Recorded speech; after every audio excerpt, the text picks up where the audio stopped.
क्या देखा कि भैया भोपू जब कुछ बड़े हुए परीक्षित महाराज, इनका विवाह हो गया, इनके घर में श्रीमती आ गई। वो पढ़ी लिखी थी और ये तो अनपढ़ थे। हाँ, दिन भर खेतों पर हल चलाया करते थे।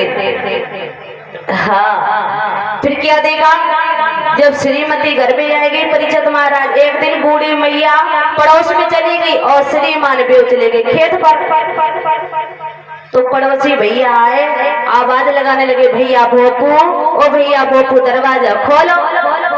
अब कोई होए तो बोले, वहां कोई नहीं था।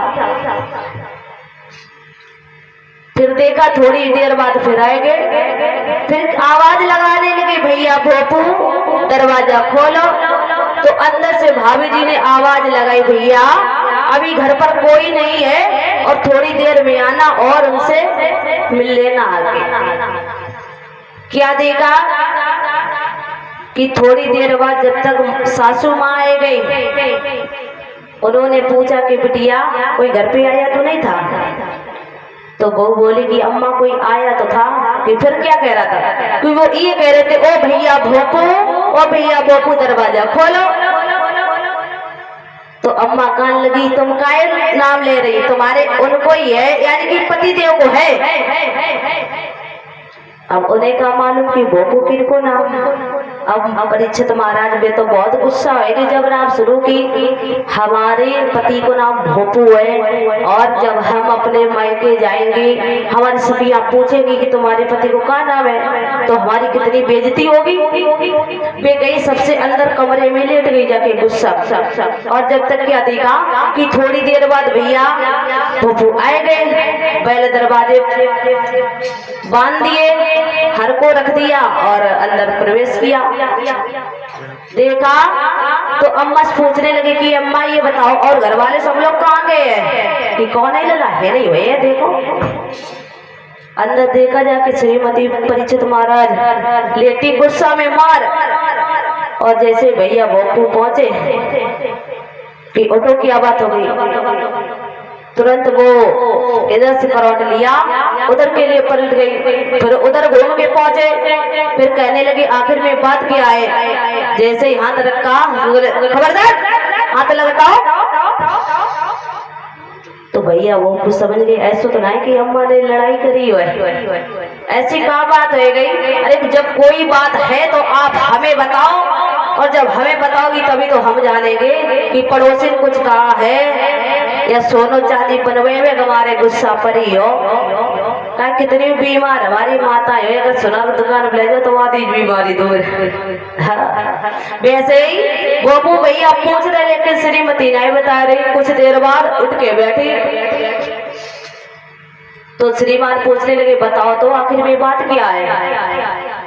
कहने लगे ये बताओ कि तुम्हारी अम्मा को कोई नाम धरबेन को और दूसरों नहीं मिलो।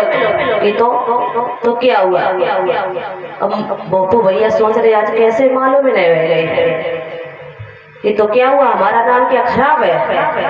कि ये बताओ आप हमारे साथ पियर में चलोगी, हमारी सखियां पूछेगी, और जब उनको ये मालूम होगा कि तुम्हारे पति देव का नाम भोपू, तो हमारी कितनी बेइज्जती इंसल्टी होगी। ऐसो करो तुम नाम बदलाए के आओ, अगर नए नाम बदलायो तो हम अपने मायके चली जाए और लौट बनाइए। तो भैया भोपू सोची कि चलो अगर ऐसी बात है तो हम अबे ही जा रहे, और नाम बदलाए बिल्कुल अबे ही आए रहे आध घंटा में। अब भैया भोपू घर से चल दिए परीक्षित महाराज। क्या देखा, जैसे ही घर से निकले और 1 किलोमीटर दूरी पर पहुंचे तो एक भैया की मिट्टी हो गई। अंतिम संस्कार के लिए लोग लेकर जा रहे थे, इन्होंने हाथ दिया और रोक लिया। कहने लगे भैया ये क्या हो गया? कहने लगे तुम्हें दिखा देने का, ये लोग की फूट गई है, ये खत्म हो गए, इन्हें गंगा जी पे लेकर जा रहे हैं अंतिम संस्कार करने के लिए। कहने लगे ये बताओ कि इनको नाम क्या था? कि इनका नाम अमरनाथ था। कि नाम धरे अमरनाथ और सीधे घोड़े करके जा रहे, जो नाम बेकार है। अब कुछ और आगे बड़े परीक्षित महाराज, क्या देखा कि एक भैया ले कटोरा और हाथ में डंडा ले दरवाजे में बोतने से मांग रहे। तो देखा कि लिए कटोरा और बोट ऐसे मांग रहे, कहने लगे भैया ये क्या हो रहा है? कि क्या हो रहा है? ये तो हमारा रोज का काम है, मांगना और खाना। कि ये बताओ तुम्हारा नाम क्या है? कि नाम, अरे नाम तो हमारो धनपत है। कि नाम धरे धनपत और ले कटोरा मांग रहे भी, कि जो नाम बेकार है। और आगे बड़े परीक्षित महाराज, अब तो भोपू भैया बहुत परेशान। क्या देखा कि जब और आगे बढ़े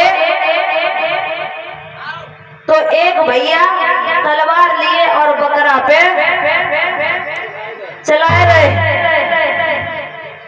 तो भोपू भैया पहुंचे, कहने लगे भैया ये क्या कर रहे हैं? कि क्या कर रहे हैं? ये तो हमारा रोज का काम है। हाँ। तो कहने लगे ये बताओ कि आपका क्या नाम है? कि हमारा नाम पूछकर क्या करोगे? कि अरे बताने में क्या तुम्हें दिक्कत है, बताओ, हम भी तो जाने, कभी जरूरत पड़ी तो हम भाई आपसे मिलेंगे आके। कहने लगे हमारा नाम, अरे हमारा नाम दयाराम है। कहने लगे नाम धरे दयाराम और बकरा के ऊपर आरा चलाए रहे। तुम्हारे अंदर दया नाम की तो बिल्कुल कोई चीज ही नहीं दिख रही है, क्योंकि यथा नाम तथा गुण होना चाहिए परीक्षित महाराज। अब भैया भोपू बहुत परेशान हो गए। अब दोनों हाथ अपने मूड